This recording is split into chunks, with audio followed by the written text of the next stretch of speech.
আসসালামু আলাইকুম সবাইকে। এর আগেও আমি এই রাস্তাটি নিয়ে একটি ভিডিও বানিয়েছিলাম। সেই ভিডিওটি আপনারা সবাই দেখেছেন ফেসবুকে।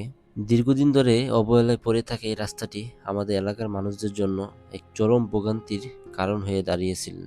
এই ভাঙ্গা রাস্তা এবং রাস্তার পাশে যে ময়লার স্তূপ এতই পরিমাণে বেশি ছিল যে আমাদের চলাচল করতেও বাধা হতো এবং আমাদের শরীরের জন্য অনেক ক্ষতিকর। সো আমরা এটা থেকে রেহাই বা মুক্তি পাওয়ার জন্য আমরা এলাকার উদ্যোগেই আমরা এই কাজটা শুরু করি। প্রথমেই আমরা শুরু করি রাস্তার পাশের ড্রেনগুলো বন্ধ হয়ে জমেছিল ময়লা আবর্জনার স্তূপ। আমরা নিজেরাই উদ্যোগ নিয়ে প্রথমে রাস্তার ড্রেন পরিষ্কার করি এবং আশেপাশে জমা ময়লা সরিয়ে ফেলি। পাশাপাশি চলাচলের অনুপযোগী হয়ে যাওয়া রাস্তার পুরনো ইটগুলো তুলে নতুন করে কাজ করার উপযোগী করা হয়। একটি বিষয় সত্যতার সাথেই বলতে চাই, আমাদের আগের এই ভিডিওটি দেখার পরে স্থানীয় কোনো রাজনৈতিক দল কিংবা প্রশাসন থেকে আমরা কোনো সাহায্য বা আশ্বাস পাইনি।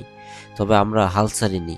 এলাকার সর্বস্তরের জনগণ এক হয়ে নিজেরা চাঁদা তুলে এই কাজ শুরু করি। আর আমাদের এই উদ্যোগে পাশে এসে দাঁড়িয়েছে জামাত ইসলাম। তারা আমাদের কাজে কিছু আর্থিক সহযোগিতা দিয়ে আমাদেরকে সাহায্য সহযোগিতা করেছেন। আসসালামু আলাইকুম। আমি নুরুজ্জামান, এলাকারই একজন বাসিন্দা। আমি যখন দেখলাম যে রাস্তাটা ভাঙা, সকলে বললো রাস্তাটা ঠিক করার জন্য। তো আমরা সামাজিকভাবে চিন্তা করলাম, প্রথম দিকে চিন্তা করলাম যে আমরা এটা ইউনিয়নের চেয়ারম্যানকে জানাই, তারা কাজটা করবে। তো জানানো হলো, তারা বললো যে আমরা কাজটা করে দিব তো দ্রুত, এটার জন্য আমাদেরকে সময় দিতে হবে, আমরা সরকারি ফান্ড থেকে এটা করে দিব। তো এই সময়টা আসলে 1 মাস 2 মাস করতে করতে অনেক দিন হয়ে গেছে, কিন্তু আসলে রাস্তার এই যে দুরবস্থা, এটার জন্য আমাদের কষ্ট হচ্ছে বলে আমরা সম্মিলিতভাবে, বিশেষ করে জামাত ইসলামের উদ্যোগে আমরা মহল্লা ভাইদের সাথে বসছি যে আপনারা আমাদেরকে সাহায্য করেন, আপনারা আমাদের পাশে থাকেন, সবাই মিলে কাজটা করি। এই জন্য সবাই, ফারহাদ ভাই, ফারুক ভাই, আনোয়ার মুন্সি, নাসির ভাই, রাজু মামা, তারপরে রজব মামা, এরা সবাই মিলে আমরা পরামর্শ করে নিজের হাতে হাতে কাজ ধরছি। এবং এই ড্রেনগুলো ভাঙ্গা ছিল, এই ভাঙ্গা ড্রেনটাকে আমরা নিজেদের হাতে পরিষ্কার করছি, যাতে করে শ্রমিক খরচটা আমাদের বেঁচে যায়। গত 3 দিন থেকে আমরা এই ভাঙ্গা ড্রেন নিয়ে কাজ করছি, ময়লা আবর্জনা পরিষ্কার করেছি। এবং এমনকি যাকে বলা হয় বাথরুমের পানি আসতেছিল, সে অবস্থায় মজিদ ভাই নামে একজন ভাই, তারপরে আজিবর ভাই দীর্ঘ সময় দিয়ে এটাকে পরিষ্কার করে এই পাইপগুলোকে আমরা আজকে বসিয়েছি শুক্রবার সম্মিলিতভাবে এলাকাবাসীর উদ্যোগে। আর আপনি একটা প্রশ্ন করছিলেন যে এটা খরচ কোত্থেকে আসছে।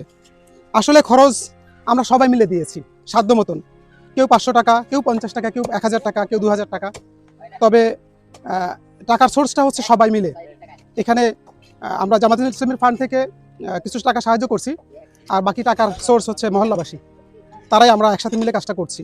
কারণ আমাদের রাস্তা আমাদেরই করতে হবে, আর সরকারি ফান্ডের জন্য অপেক্ষা করলে আমাদের কষ্ট হচ্ছে, ভোগান্তি হচ্ছে। এটা বেশি চোখে পড়ছে আমাদের ফারহাদ ভাই একটা ভিডিও করছিল এর আগে, ওই ভিডিওটা আমাদের চোখে পড়ছে যে আসলেই তো রাস্তাটা নষ্ট, তো আমরা কিছু করতে পারি কিনা। এসব করতে পারা থেকে সামাজিক উদ্যোগ হিসাবে আমরা কাজটা শুরু করেছি। আচ্ছা, আপনারা তো এই খালটা দেখতেছেন পাশে, এই খালটা অনেক বছর ধরে এরকম। তো এখন এই খালে যে ময়লাগুলো ফালানো হয়, এই ময়লাগুলো থেকে আমরা কিভাবে বাঁচতে পারি এবং এটার কোনো উদ্যোগ আপনারা নিয়েছেন কিনা এই খালটার ব্যাপারে? এবং এই যে ব্রিজটা তো খারাপ অবস্থা, আমাদের অনেক জনগণ চলাচল করে এখান দিয়ে, এটার ব্যাপারেও যদি একটু বলতেন। আসসালামু আলাইকুম। আমি আপনাকে যে জিনিসটা দেখাচ্ছিল আমাদের ফারহাদ ভাই, যে খালটা দীর্ঘদিন থেকে একেবারেই অব্যবহৃত হয়ে পড়ে আছে, হ্যাঁ অবহেলিত, এবং এই খালটা পার হয়ে আমাদের একটা কাঠের ব্রিজ দিয়ে ওপারে যেতে হয়। এই কাঠের ব্রিজটাও এলাকাবাসী সম্মিলিতভাবে করছে। এখানে কাঠের ব্রিজের জন্য বিশেষ কোনো সরকারি অনুদান নাই, সমাজের এই লোকজন মিলে কাঠের ব্রিজটা করছে, এবং প্রতি বছরই কাঠের ব্রিজটা করতে হয়, যার জন্য অনেক ভোগান্তি হয়। আমরা এলাকার মুরব্বীদের মাধ্যমে, সমাজে দায়িত্বশীল এবং যারা এই সমাজ লিড দিচ্ছে, তাদেরকে অনুরোধ করছি যে সরকারি ফান্ড থেকে যদি এই কাঠের ব্রিজটাকে কালভার্ট করে দেওয়া যায়, যাতায়াত রিক্সা আমাদের মহল্লায় ঢুকতে পারে, একজন রোগীকে যাতে করে আমরা হসপিটালাইজ করতে পারি, এই জন্য সরকারের ঊর্ধ্বতন কর্তৃপক্ষকে অনুরোধ করছি আপনারা আমাদেরকে এই খালটাকে, কাঠের ব্রিজটাকে তুলে একটা কালভার্ট যাতে করে দেওয়া যায় মানুষের যাতায়াতের জন্য, আপনাদের কাছে এই বিনীত অনুরোধ জানাচ্ছি। আবার সদর ইউনিয়নের 9 নম্বর ওয়ার্ড নামাগ্যান্ডা গ্রাম, এই গ্রামের যে অবহেলিত অবস্থা আপনারা কিছুক্ষণ আগে শুনলেন। তো আমরা এই সাভার সদর ইউনিয়নের 9 নম্বর ওয়ার্ড যাতে করে অবহেলিত জায়গা থেকে ভালো অবস্থায় আসে। এলাকাবাসীর কথাতেই স্পষ্ট যে বছরের পর বছর ধরে ভোগান্তি সহ্য করতে করতে মানুষ কতটা ক্লান্ত ছিল। তাই কথার বদলে কাজ দিয়ে উত্তর দেওয়ার সিদ্ধান্ত নেই আমরা। যার কাছে যা ছিল তা নিয়েই সবাই নেমে পড়ি কাজে। এখানে দেখতে পাচ্ছেন রাস্তার এক পাশের পুরাতন গুলো তুলে আরেক জায়গায় সরিয়ে নেওয়া হচ্ছে, যাতে নতুন করে বালি ফেলে রাস্তাটা সমান করা যায় এবং ইটগুলো সঠিক নিয়মে আবার বসানো সম্ভব হয়। শক্ত কাজ, কষ্টের কাজ, কিন্তু সবার মুখে কোনো ক্লান্তি নেই, কারণ কাজটা আমাদের নিজেদের ড্রেন ও রাস্তার। 9 নম্বর ওয়ার্ডে এই রাস্তা দিয়ে ব্যাংকটাউন সংযোগস্থলের 9 নম্বর রাস্তা থেকে বর্তলা ব্রিজ পর্যন্ত এই রাস্তাটা নিজ উদ্যোগে এই রাস্তাটি সংস্কার কাজ আসা শুরু করলাম।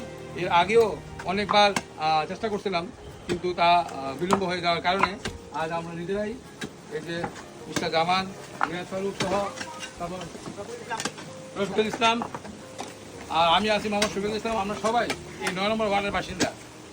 বিসমিল্লাহির রহমানির রহিম।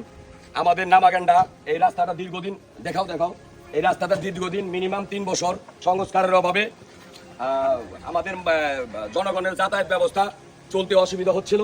এর জন্য এলাকার উদ্যোগে আমাদের রিয়াদ ফারুক, আমাদের জামাই, আমাদের আঙ্কেল, ওনাদের সবার উদ্যোগে এই রাস্তাটা সংস্কার হলো। সরকারের দৃষ্টি আকর্ষণ করছি আমাদের এই রাস্তাটা দ্রুত সংস্কার করার জন্য এবং কি রাস্তার কাজ করার জন্য আপনাদের আহ্বান জানাচ্ছি, এবং কি আমার মামার জন্য দোয়া করবেন, রিয়াদ ফারুকের জন্য দোয়া করবেন। আল্লাহ তাআলা জানি ওনাদের ভালো ভালো কাজ করার জন্য মন মানসিকতা এবং সুযোগ করে দেয়। আমিন ইনশাল্লাহ। রাস্তাটার অবস্থা খুব খারাপ ছিল, এটার মেরামত কাজ চলিতেছে। আমাদের ভাই খুরশেদ ভাই এখানে খুশি হয়ে 4 গাড়ি বালি দিবেন। এই জন্য খুরশেদ ভাইকে আমাদের এলাকাবাসীর পক্ষ থেকে শুভেচ্ছা অভিনন্দন। ধন্যবাদ সবাই। পূর্বের অবস্থায় আমাদের লোকজনই কাজ করতেছে। এই যে আমাদের লোকজন ড্রেনে নেমে মজিদ ভাই ড্রেন পরিষ্কার করতেছে, সাথে আমরা সবাই মিলে কাজ করছি। আর এর পরের অবস্থা যেটা এখন দেখতে পাচ্ছি আর কি, এটা আমাদের এই ভাইয়েরই রাখা ডাটা। এই ভাই ডাটা কালেকশন করছে। এটা হচ্ছে সম্ভাব্য যারা আমাদেরকে কিছু অনুদান দিয়েছে, অনুদানের পরিমাণটা আপনি দেখতে পারেন। মোট অনুদান আসছে এখানে, আমি একটু বলে দিই সবাইকে। আমরা এই পর্যন্ত অনুদান পেয়েছি 42,500 টাকা। সবাই একটু খেয়াল করে শুনি। আমরা এই পর্যন্ত 42,500 টাকা অনুদান পেয়েছি। আপনারা এলাকার গণ্যমান্য ব্যক্তিদের সবার আলাপ আলোচনা শুনলেন। আমরা রাস্তার কাজটা এখনো শেষ করতে পারি নাই, আমাদের রাস্তার কাজ এখনো চলমান। তার মধ্যে রাতের বেলা এত অন্ধকার থাকে যে রাতের বেলা হাঁটাচলা করা যায় না। এর মধ্যে রাস্তার মধ্যে মাদক যারা ব্যবসা করে বা বেচা কেনা করে তারাও বসে থাকে। তো এটা আমাদের খুবই খারাপ লাগে এলাকায় চলাফেরা করতেও। সেই জন্য আমরা লাইটের ব্যবস্থা করি, যেটা আমরা প্রতিটা খাম্বায় লাইটের ব্যবস্থা করে লাইট সংযোগ দিই, যাতে মানুষ সুন্দরভাবে চলাচল করতে পারে। আপনারা দেখতে পাচ্ছেন যে সুন্দর আলো রাস্তার মধ্যে লাইট দেওয়ার কারণে।